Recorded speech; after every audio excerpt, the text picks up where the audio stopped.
नमस्कार भाई लोग, कैसे हैं आप लोग। तो आज के इस वीडियो में एक बार फिर से मैं आपका बहुत ही ज़्यादा स्वागत करता हूं आपके ही अपने चैनल टेक्निकल ट्रेडर में। और बताइए कैसा रहा आज का आपका ट्रेडिंग सेशन। देखिए, आज के मार्केट के बारे में मैंने अपने सुबह जो कम्युनिटी टैब में मैं मॉर्निंग अपडेट्स पोस्ट करता हूं, उसमें मैंने आप लोगों को बता दिया था कि आज जो मार्केट की प्रोबेबिलिटी है तेज़ी रहने की काफ़ी यहाँ पर गुंजाइश हमें देखने को मिल रही है। और लगभग हल्की तेज़ी आप कह सकते हैं कि हमें देखने को भी मिली। हल्की क्या, ठीक ठाक ही तेज़ी कहेंगे। तो देखिए, अगर आज की इस वीडियो की बात करें तो देखिए, यस बैंक के बारे में फिर से कुछ खबर निकल कर आ रही है, जिसको लेकर मैं आप लोगों के सामने आया हूं। यहाँ पर देखिए, बैंक के सीईओ प्रशांत कुमार ने कुछ ऐसी बातें कही है। अपने एक इंटरव्यू दिया था उन्होंने ईटी नाउ को, उसमें उन्होंने कुछ बातें बताई हैं जो कि आप लोग को जानना चाहिए। बैंक के फ्यूचर के बारे में, बैंक के सामने किस तरह की चुनौतियां हैं, बैंक किस तरह से डील कर रही है, किस तरह की समस्या आ रही है, आगे किस तरह से बैंक परफॉर्म कर सकती है, क्या फ्यूचर पॉसिबिलिटी है, सारा कुछ के बारे में क्वेश्चंस किए गए हैं। और उसके बारे में क्या व्यू रखते हैं प्रशांत कुमार, सारा कुछ उन्होंने बहुत ही अच्छे से बताने की कोशिश की है। तो इस वीडियो में सारा आपका जो भी डाउट्स होगा यस बैंक को लेकर कि क्या ग्रोथ प्रोबेबिलिटी है, किस तरह की समस्या आ रही है, किस तरह का गुड न्यूज़ है जो मार्च के बाद से जो अभी तक का जो समय हुआ है उसके बीच में क्या अच्छा हुआ, क्या बुरा हुआ, आगे किस तरह से परफॉर्म कर सकती है, सारा कुछ इस वीडियो में हम जानने वाले हैं। तो रिक्वेस्ट एक ही करना चाहूँगा कि यदि मेरा प्रयास आप लोगों को अच्छा लगता है, आप लोगों को जो अपडेटेड रखने की मेरी कोशिश है, यदि आप लोगों को अच्छी लगती है तो एक लाइक करके हमारा हौसला बढ़ाए, ताकि और भी अच्छी वीडियोज़ आप लोगों के लिए बना सके। तो चलिए वीडियो को आगे बढ़ाते हैं। तो देखिए, जो सवाल पूछे गए हैं प्रशांत कुमार से, उसमें से कुछ महत्वपूर्ण सवाल मैं आप लोगों के लिए लेकर आया हूं, जिसमें से कि पहला सवाल यहाँ पर देखिए जो पूछा गया वह यही था कि जो रेटिंग एजेंसियां ने लगातार यस बैंक के रेटिंग्स को बढ़ाया है। जैसे बहुत सारी खबरें निकल कर आई, शुरू में मूडीज़ ने रेटिंग्स को बढ़ाया, उसके बाद इकरा ने रेटिंग्स को बढ़ाया, और भी एजेंसियाँ ने इसके रेटिंग्स को बढ़ाया है। तो उसके बारे में पूछा गया कि ये जो रेटिंग्स बढ़ाया गया यह कैसे हुआ और क्या आप कहना चाहेंगे इस पर। तो उन्होंने यही कहा कि मॉरेटोरियम का जो पीरियड था वह अब हट चुका है, और एट प्रेजेंट वह उस स्थिति में है कि जो भी आरबीआई के द्वारा पैरामीटर्स रखे गए हैं, जो रेशियो रखे गए हैं, उस पर वह खरे उतर रहे हैं। उन्होंने यह भी बताया कि सीडी रेशियो जो कि 17 मार्च को 168% था, वह अब नीचे आ रहा, और उनका जो टारगेट है वह 100% से भी नीचे रखने का है यह साल के अंत तक। देखिए, सीडी रेशियो क्या होता है। सीडी रेशियो एक रेशियो है जो कि क्रेडिट और डिपॉजिट का एक, आप कह सकते हैं कि अनुपात होता है, मतलब ये रेशियो है। इसमें क्या होता है कि जितना ज़्यादा यह आपका सीडी रेशियो जितना ज़्यादा होगी, इसका मतलब होता है कि आपके पास डिपॉजिट्स कम हो रही है, और उस कम डिपॉजिट्स पर आप उधार दे रहे हैं, मतलब कि क्रेडिट कर रहे हैं, जो कि अच्छी बात नहीं है। यह जितनी कम होगी उतनी ज़्यादा आपके पास जो डिपॉजिट्स है वह बढ़ेगी, और जब डिपॉजिट्स बढ़ेगी तो उस पर आप जब उधार दोगे, दूसरे को क्रेडिट दोगे, तो उससे जो बैंक का स्ट्रक्चर है, जो बैंक का बैलेंस शीट है, वह काफ़ी बढ़िया माना जाता है। तो उसी यहाँ पर बात की जा रही है कि साल के अंत तक सीडी रेशियो को भी 100 से नीचे कर दिया जाएगा। उसी तरह यहाँ पर जो CET1 है वह भी 13.4 है, जो कि काफ़ी अच्छा यहाँ पर एक साबित हो रहा है, क्योंकि ये जितनी ज़्यादा होती है उतनी बढ़िया होती है। यहाँ पर देखिए, जो आगे सवाल पूछा गया है, देखिए एक बहुत ही अच्छी बात जो यस बैंक के लिए निकल कर आई है पिछले 7-8 महीनों में, वह है डिपॉजिट्स का बढ़ना। जो कस्टमर्स थे उनका विश्वास फिर से एक बार बैंक के ऊपर जागना, तो जिसके कारण कि जो डिपॉजिट्स थे वह बढ़ रहे हैं, मतलब कि जो कस्टमर्स थे वो अपना ज़्यादा से ज़्यादा पैसा यस बैंक में डाल रहे हैं, डिपॉजिट्स कर रहे हैं सेविंग अकाउंट में, करेंट अकाउंट में। तो उस पर ईटी नाउ के जो वहाँ पर इंटरव्यू ले रहे थे, उन्होंने पूछा कि ये जो इंक्रीमेंट हुई है, जो डिपॉजिट्स में बढ़ोतरी हुई है, वह यह कैसे हुई है और आप इसको किस तरह से देखते हैं। तो उस पर प्रशांत कुमार ने कहा, उन्होंने कहा कि जो पहला क्वार्टर था, पहले क्वार्टर में 11% का क्वार्टर ऑन क्वार्टर बेसिस पर ग्रोथ हमें यहाँ पर देखने को मिला है। मतलब ये फर्स्ट क्वार्टर जुलाई में जो एंड हुई, उसमें 3 महीनों के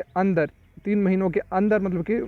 मार्च, अप्रैल, मई, जून, तो यह 3 महीनों में 11% का ग्रोथ हमें देखने को मिला। क्वार्टर ऑन क्वार्टर की बात की जा रही है, ईयर ऑन ईयर की बात नहीं की जा रही है, मतलब कि इस क्वार्टर से उससे पिछले क्वार्टर में, तो यहाँ 11% की ग्रोथ देखने को मिली है। इस पर उन्होंने कहा है कि एक तो दो साइड्स हो गए, एक तो रिटेल हो गया और दूसरा कॉरपोरेट हो गया। तो उन्होंने कहा है कि जो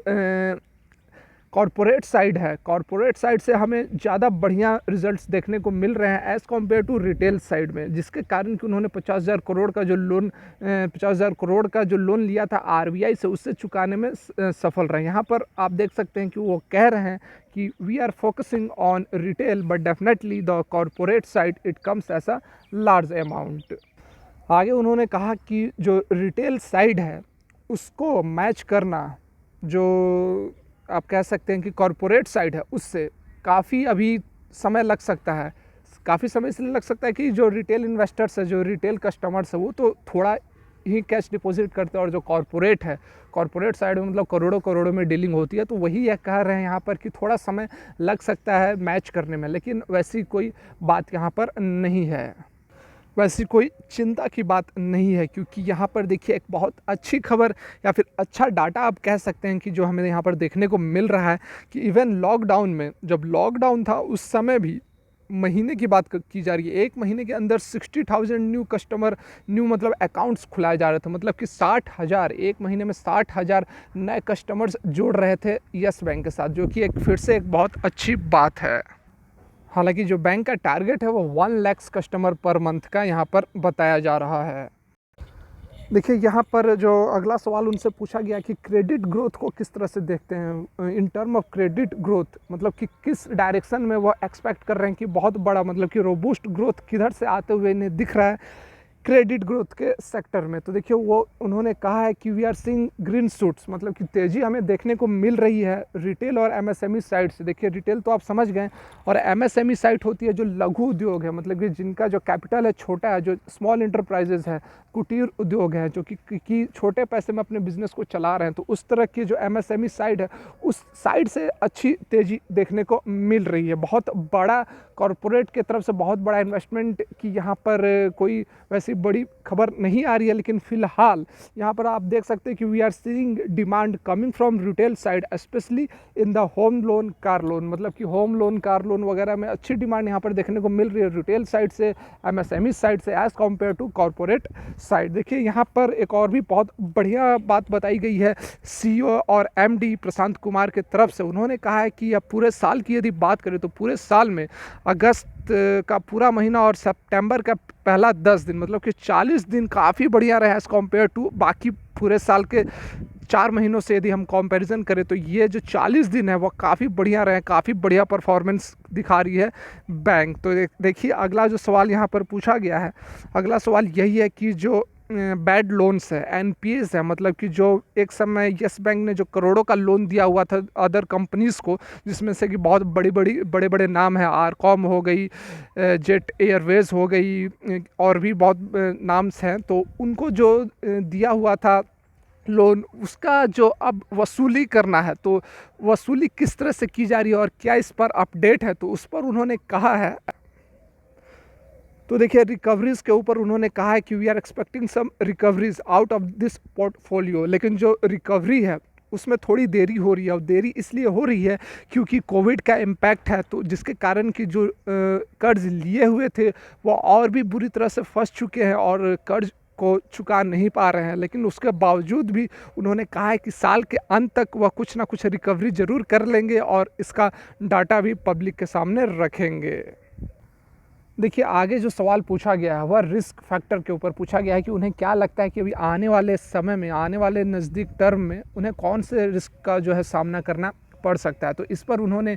यही कहा है कि सबसे ज़्यादा जो इम्पोर्टेंट फैक्टर है वह है कोविड का इम्पैक्ट। 31 अगस्त के बाद से उन्हें देखना होगा फिर से एक बार जो उनका स्टेट ऑफ बुक्स है उसे देखना पड़ेगा, क्योंकि उनको जैसा कि अभी नॉर्म्स आया था आरबीआई के द्वारा, उसके माध्यम से आप कर सकते हैं जो लोन है उसका फिर से एक बार रिस्ट्रक्चरिंग कर सकते हैं। तो यहाँ पर रिस्ट्रक्चरिंग करना थोड़ा यहाँ पर स्लिपेज है, मतलब कि एक ड्रॉप बैक यस बैंक के लिए साबित हो सकता है, क्योंकि यहाँ पर जो लोन्स है उसका आप रिस्ट्रक्चरिंग उतने ही दिन के लिए कर सकते हैं। कितने दिन, तो देखिए यहाँ पर दिया हुआ है 30 डेज डीपीडी। डीपीडी मतलब होता है डेज पास्ट ड्यू, मतलब कि 30 दिन से जो ड्यू डेट है उससे जो 30 दिन से ऊपर हो गया उसी का आप केवल रिस्ट्रक्चरिंग कर सकते हैं, जो कि एक कंसर्न की बात है। यदि ऐसा नहीं होता तो a large number of cases would be eligible for restructuring. यदि 30 डेज का डीपीडी नहीं रहता तो ज़्यादा से ज़्यादा जो केसेस हैं उसका फिर से एक बार रिस्ट्रक्चरिंग किया जा सकता था, लेकिन जो नॉर्म्स आरबीआई ने दिए हैं उसके अकॉर्डिंग आप 30 डेज़ का ही कर सकते हैं, तो वह एक ड्रॉबैक यहाँ पर येस बैंक के लिए